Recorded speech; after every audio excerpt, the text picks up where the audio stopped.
Delighted to have Robert Cook, the CEO of FINRA.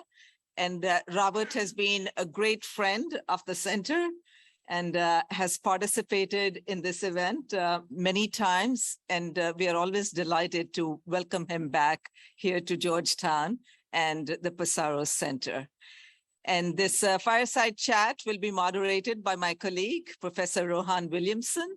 He's a professor of finance in the business school and also Vice Provost for Education for Georgetown University.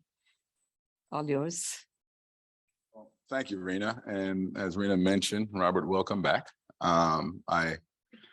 We were talking back there that we've been here before, but it's been 3 years actually that you and I had an opportunity to sit here and have a nice discussion.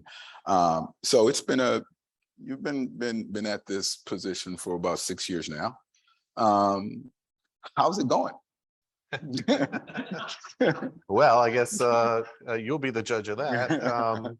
But first, let me thank you for inviting me back again. It's great to be back here, and especially great to be chatting with you again. It seems like just yesterday, but as you're saying, it's pre-pandemic that we did this last time. I am so honored to serve in the role that I do, and I love working for an investor. A mission-oriented organization, investor protection, market integrity, and I just try to live up to, doing justice to the incredible team we have at FINRA. I love working with them. They're dedicated. They're committed to working every day for our mission, and I only seek to kind of give them the leadership they deserve. All right, thank you. So let's kind of jump in here. So a lot of this conference and the big focus we have here, we're focusing a lot on digital assets. So what's FINRA's view on this role as it comes to regulating crypto? Well, someone was asking, we're going to talk about crypto, so you got it as the first question. Yeah, well, lots of conversation going on around crypto. What's the status? What should the status be? What's the regulatory environment? FINRA's role is sort of downstream from many of those discussions. Congress will work that out. SEC, CFTC. But that said, we've been having there's been an ongoing evolution in our own involvement here, going back to 2017 when we issued our first white paper on a blockchain technology and how it's going to in fact impact our industry and our regulation, a lot of investor alerts and that sort of thing. But more recently, this has sort of merged into more of a regulatory role because we have a couple dozen members now whose business model is entirely digital asset securities. And we have at least that many more, we have more than that in the pipeline. So we have members now who we are responsible for regulating, who are very much engaged in digital asset activities. I should point out, let me pause for a minute, most of the digital assets activities that we hear about are not being done at a FINRA member firm, and we can only regulate the activities of our members. These members I'm talking about are doing more kind of private placement, specialized kind of products, but they are saying, these are securities, I'm coming in and registering, becoming a FINRA member, and I'm going to comply with the rules of the road as they exist today. So we have a responsibility to oversee them. We also have a lot of registered reps who may be engaging in crypto activities as part of like an outside business activity, which is a regulated area for us. We have a lot of members who have affiliates who are trading crypto actively. And so we're focused on trading, by or through a member firm and what are the kind of connections there. And more generally, we think obviously this technology's got transformative potential for the industry. And so we want to be engaged with it. And so we've been building up our capabilities as this evolution has occurred. And we're now launching sort of the latest iteration as a specialized unit in our member supervision group called the Crypto Asset Investigations Team. They're going to be primarily responsible for complex investigations related to fraud that might be impacting our members or related to our members' activities, or helping to the cycle exams where there's sort of an oversight responsibility we have. So that's kind of in the oversight area. And then we've got a group in our financial innovation group that's launching a blockchain lab. They've been sort of piloting something in this space, but we're now launching it formally.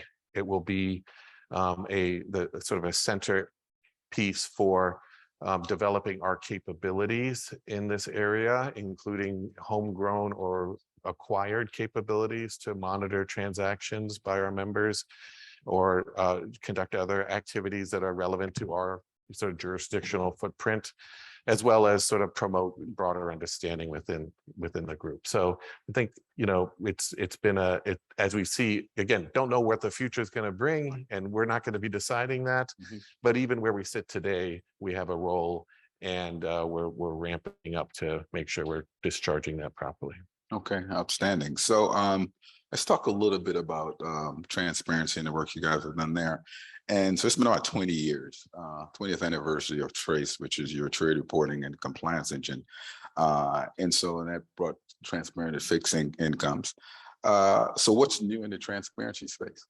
Well, yep, 20th anniversary of Trace, 5th anniversary of Trace for Treasuries. And just to show you how wonky we are, we actually had a little birthday party for these things with cookies that said 25th and 5th. If you were there, it would have been made more sense. But it was, but this has been I think a great story about the benefits of transparency and the role regulators can play in helping to bring it incrementally. That the Trace program has evolved over time, trying to be very thoughtful and careful about how we roll out more transparency and making sure that it's serving the interests of the market and not unduly impacting liquidity.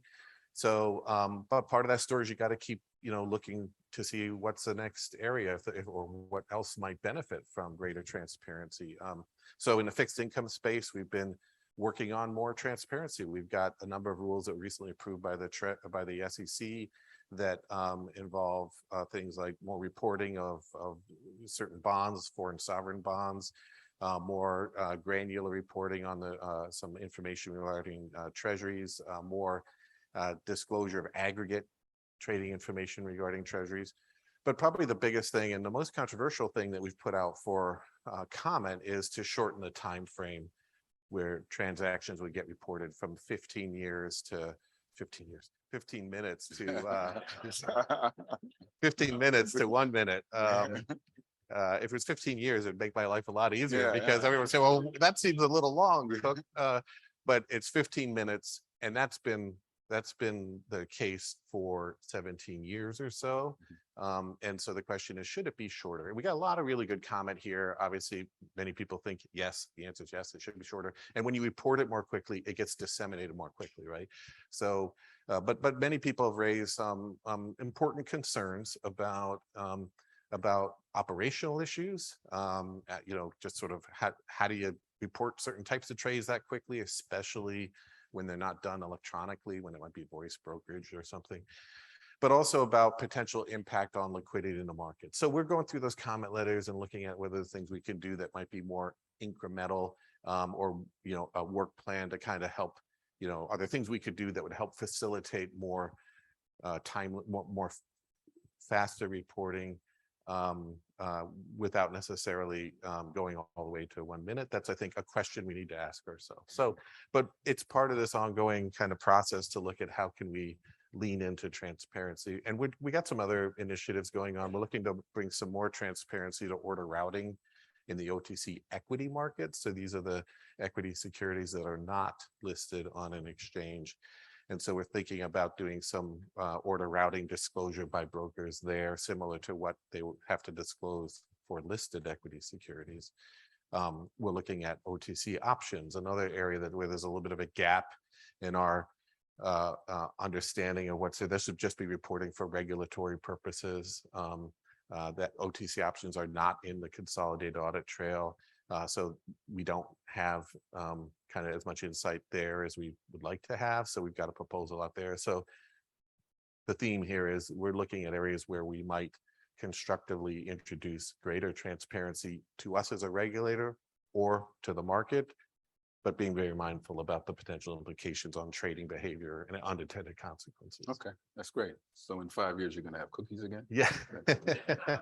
And we'll invite you to come and you can Absolutely. understand why I'm talking about the Yeah. cookies. 25-year cookies are better than the 20-year cookies, I assume. Yeah. But let's just switch a little bit to retail investors. So earlier this year, FINRA published a regulatory notice 2208, soliciting comments on the regulatory landscape and complex products. It kind of touched a nerve. There was kind of a bit of a reaction. So what were you hoping to accomplish through this through the notice? There's so much caught up in tone. Like when you say, what were you hoping to accomplish? There are many ways to ask that question. What were you hoping to accomplish? I'll take it in the neutral way you delivered it. But we did get a lot of reaction to it, which is great. We got a lot of good feedback on this. So why were we looking at this area? Look, you don't need me to sit here and tell you that the markets have changed dramatically, and a lot of that's happened in recent years. This significant influx of participation by new investors, especially in the self-directed category, a tremendous proliferation of products, changes in technology. On top of that, changes in investor behavior, changes in where people get their information. And frankly, a lot of this is really great, right? I mean, a lot of this is more participation by investors. A lot of the newer investors have come from more diverse demographics. There's more the ease of access, more choice. These are all really good things. But we've had a series of rules on our rule book that address some of these products, but some products that are popular, but not all. And so they've been around for a while. So, take our options rules, which have been around since the late 70s. And these rules, which are common to FINRA and the options exchanges, they have things like certain things you have to do before you even open up an account for options. The broker has to collect certain information and qualify the customer. And then afterwards do certain supervision about the types of trading that happened and are those consistent with what the restrictions that were put on the account from the beginning. So again, these rules are 45 years old and a lot's changed since then. I think gas prices maybe not, but some things maybe not, but a lot has changed since then. And so really this question was sort of, have our rules kept pace? And we very much embrace the concept of retrospective rule reviews. Like we should be looking at our rule set. You can't just adopt something and forget it. And we don't do it as much as I would like to, but we have to prioritize where we do it. But where we have significant changes in the market and rule sets that haven't been updated in a very long period of time, we have to take a look at that. And FINRA's not like the first on the scene here. I mean, in 2020, then SEC Chair Clayton, together with some of his senior staff, issued a statement on complex products as they defined it, which included like inverse leveraged ETFs, products like that.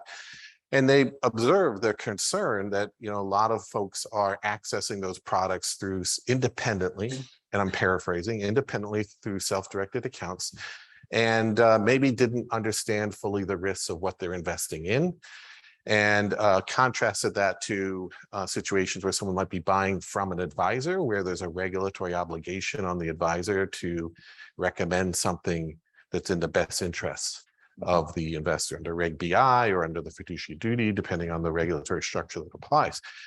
And so they flagged this concern and asked a lot of questions and said they'd be looking at it. And so in a way, we're kind of picking up on that theme. And what we're really hoping to do here was to, number one, hear from firms about how are they managing for this risk? Because a lot of firms think hard about this, and they've done a lot of things that to kind of develop internal supervisory controls. I was talking to one leader of a relatively large firm who said, look, you got your options rule, and we have to follow that when we're opening up an account for options. We also sell products that have lots of embedded options in them. And so our view is, why would we take a different approach? they have to think about these things from risk management perspective, a liability perspective. So we were hoping to learn about how do firms manage to this today, and what are some of the things that they think about, what are some of the effective practices.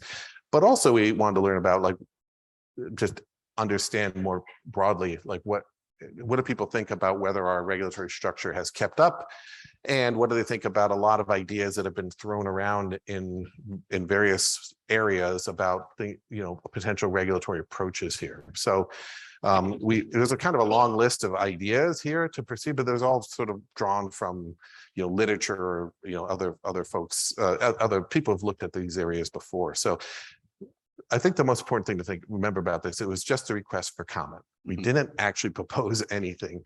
And so we're working through the comment letters, and we're going to have to think about, Professor Angel, I think, was one of the folks who submitted the comment letter. Thank you very much. But we're going to have to think about, like, whether we want to proceed. And if we do, we've got a very robust rulemaking process. It's going to involve further rounds of public comment, exposing things for public comment, economic analysis. It ultimately have to be filed with the SEC and then approved by them. So nothing's happening imminently here, but we think it's a worthwhile area to look at. And thank you to those who wrote comments. We really appreciate hearing from everybody with a wide range of views about what we should or should not do here. Okay, good. So as Rena mentioned earlier, that you've been here regularly, and last year you had some comments about your thoughts and efforts you guys had in diversity, equity, and inclusion. So 1 year later, can you have an update on how things are progressing along it? Sure. Well, we have quite a internal apparatus to kind of a governance structure around our focus on DEI. And as we've said before, we've got sort of 3 themes. One is internally at FINRA. The second is in the, what we can do in the communities that we're part of, and the investors that we serve. And then the third part is, the industry, that we're in, and how do we promote more diversity there. And so, and we've got a whole bunch of projects that are underway that we're tracking. I'll just mention a few that sort of have been most recent here. One is that we're looking at our rule set, and we issued a notice last year to ask for comments on this. We look at our rule set and say, are there any aspects of our rules that might unintentionally interfere with greater diversity in the industry? And we didn't really know what we'd get, but we got some really good ideas here about things that might disproportionately affect certain communities or what have you. One example was that something that really affects everyone, but there was a DEI element to it, was that when people leave the industry, leave FINRA's section of the industry, and if you're out for more than 2 years, you want to come back in again, you got to take the Series 7, and that's too many people, something that they'd rather not do. And so they, maybe don't come back in. And so we developed this program with other regulators who are relevant here to say, you can stay out as long as you take continuing education, and then stay out longer and then still come back in without having to retake the test. Now that period it's 5 years, maybe down the road we'll make it longer, but that's I think the trajectory there. And this was one that we got a lot of feedback on in this notice, saying for a lot of people, there's family issues that could come up, or other things that, you got to have a child and you take care of a parent or whatever. And we're losing people in the industry who we could keep in if we gave them more of an opportunity to have a longer period out. Another example of a rule that was flagged for us was related to participation in syndicate offerings by minority and women and veteran-owned firms who, the way that the syndicate monies were settled was limiting their ability to participate further in this market. So we worked with folks in the industry and came up with a proposal that's now pending with the SEC to address that. So there's some exciting things there. I think that there's some more rules that we're looking at. We're conducting some joint roundtables with the MSRB with minority firms to understand what further issues we could engage in here. We just formed our industry diversity advisory committee. So this is folks from the industry or who are thinking about diversity issues who can help advise, external advisory committee who can help advise us on further things we can do here. So there's a lot going on. And I just want to make one quick plug. We have our our annual Diversity Leadership Summit. It's our 9th annual summit. That's the week after next. It's available online, and encourage people who are interested in these issues to Zoom in. Okay. And it's mentioned over and over again, the relationship between Georgetown and FINRA has been going on for a long time. And just thank you for coming again. And so with the FINRA Institute, and we have this Georgetown Certified Regulatory and Compliance Professional Program. This year, we've launched the Advanced Analytics Immersive FINRA program as well. What's the use and the value of these programs for FINRA? Well, we just very much appreciate the partnership we have with the executive education team here.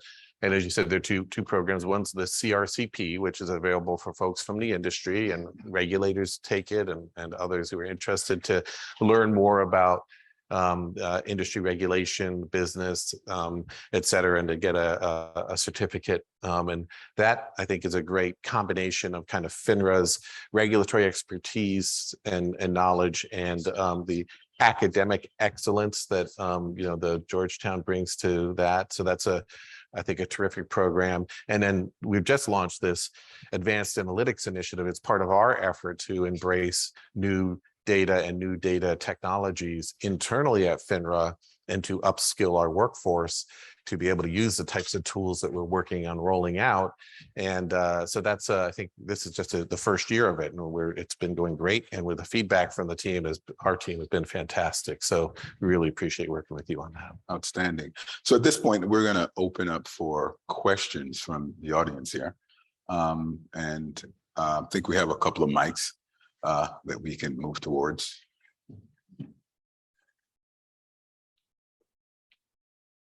It's right behind you, Jim. It's right here, Jim. I was interested in the pipeline you mentioned earlier of companies interested in membership that are focused on crypto assets. I think you said more than a dozen at this point. Is that new? Can you identify any of them?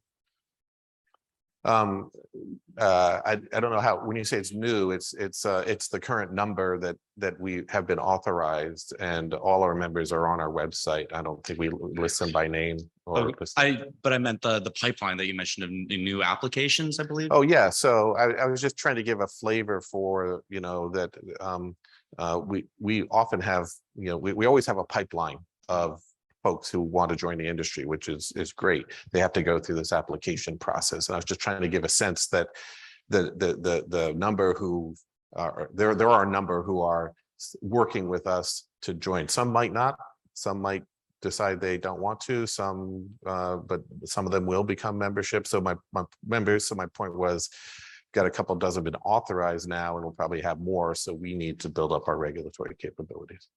Thank you. Yep. Okay, let's sign. Kelvin to a data boiler. Question about consolidated audit trail. Ever since 2012, I also already point out that for surveillance, the timestamp is really critical. But right now it's like 50 milli plus minus seconds, right? Literally thousands of trade could happen within that 50 plus or minus milliseconds, right? How FINRA is going to kind of look into that analytic piece rather than just trying to build a gigantic data board that kind of like, well, keep putting in the money pit into the cloud vendors or things like that. Well, I'm not sure I fully follow your question, but we think that the data that it will be available to FINRA and the other SROs and to the SEC is through CAT, and frankly is already available because the transaction data is already up and live, it's in production, is so much better than what we had previously. And there'll no doubt be opportunities to, over time, for the SEC and the SROs to think about whether there might be changes in the fields or the types of data that's reported, or granularity of timestamps or what have you. But we've been migrating our surveillance systems and patterns to this new data set, and our experience, and it gives us access to products we didn't have access to before, and a level of detail we did not have access to before. So it not without its limitations for sure, but I think it's it's been built and it's so much better than what we had before. But should we consider modernize the designs from like building a gigantic data vault and use more decentralized, more like approach to look into scrutinizing those data? If there was another way to do it, I think for now that ship has sailed, that we have the consolidated approach. I'm sure that 5-10 years from now, people look back on this and many other things that we're doing now and say, you know, why didn't they do it this other better way? And we'll have to evolve at that time to adapt. All right, thank you. Okay. Yeah. Just have one more question over here, Jim. One of the great things that FINRA does is you allow students to get started on taking FINRA exams with the SIE, the Security Industries Essential. But as of now, they still have to be affiliated with a member firm before they can go and take the top-up exams. So when are you going to open up the top-up exams so that students can take them, you know, to help them get jobs rather than after they get jobs? Well, Jim, that's are you interested in taking this exam, by the way? Yes. Yeah, he said yes. This is something we often hear from people. I'd like to take these. So the used to be you take the Series 7 to enter the industry, and you can't take the Series 7 till you're at a firm. Now they're actually, it's broken out into 2 exams: the SIE, the Securities Industry Essentials exam, and the Series 7. The SIE, you don't need to be part of a firm. The top off, which Jim referred to, the Series 7, you do. So I think we're going to see how this plays out a little bit more. I don't think we're planning anything imminently on this front. What we've seen, though, is that opening up the SIE to people who are not affiliated with the firm has led to a lot of people taking it. I think we've had like 300,000 or more people take that test at a time when they were not yet affiliated with a firm, partially solving your problem of how do I show I can work in this industry before I work in the industry, right? Now you can take the SIE, and we encourage students who are interested in this to do so. And you can then take that to an employer and say, I've got interest, aptitude, what have you. And also you can opt into a database that FINRA will maintain that employers can look at and say, who in the industry is taking the SIE that I might want to hire, and then use that as a way of, but we haven't moved to the next step you're talking about. And I don't know if or when, but happy to talk to you more about it. Thanks for that. Okay, thank you. So we one last moment here. So you have any interesting innovation stuff coming out of FINRA that you want to share with us today? There's a lot going on, and so in interest of time, I'll just hit on one thing. Our team's been working with folks in the industry on how do we promote easier access to FINRA rules, and use make it more easy to use tools that are developing in kind of the regulatory tech space. And one of the things that came out of that was a project to tag our rules using a taxonomy that we've worked out so that those rules would be machine readable. So we're going to be launching, I think next week, a pilot of a machine readable rule book. And what this will allow is that firms can kind of integrate their systems with this. We'll create an API so firms can, do a computer-computer interface here if they so choose.